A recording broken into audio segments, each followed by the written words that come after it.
संत ज्ञानेश्वर महाराजांच्या पालखीमध्ये नारद मुनी अवतरलेले आहेत. आपण जर पाहिलं तर ज्येष्ठ बाबा आहेत हे आपण पाहू शकतो की नारद मुनीचा वेश यांनी धारण केलेला आहे. नारायण नारायण म्हणत ते पंढरपूरच्या दिशेने प्रस्थान करतात.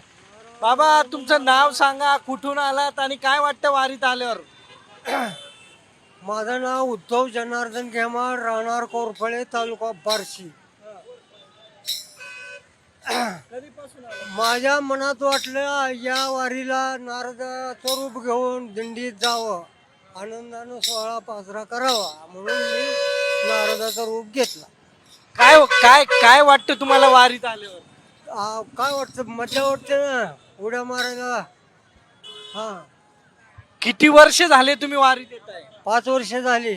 हे 6वं वर्ष आहे. हे 6वं वर्ष. याच्या आधी कुठले वेश धारण केले होते? वेश नव्हतं, काय नव्हतं. दिंडीत चालतो आपलं, वास्कर महाराजांच्या दिंडीत चालतो. आता कुठल्या दिंडीत आहे? आता दिंडी नाही, एकटा नारायण.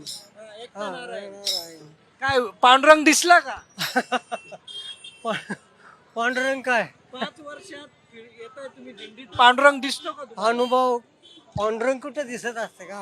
हा. साक्षात आता ते कुठं भेटेल काय सांगता येत नाही. पांडुरंग आता काय. हा. नक्की आपण जर पाहिलं तर हे बाबा आहेत आणि कधी दिसेल माहित नाही, पण मी सेवेभावेने या वारीमध्ये गेले 6 वर्षापासून येत आहे आणि या वर्षी मला नारद मुनीचा वेश धारण करावा वाटला आणि तो त्यांनी धारण करत ते पंढरपूर पर्यंत चालत चाललेत. कॅमेरामन सुमित भोसले सह सागरावर, साम टीव्ही, जेजुरी.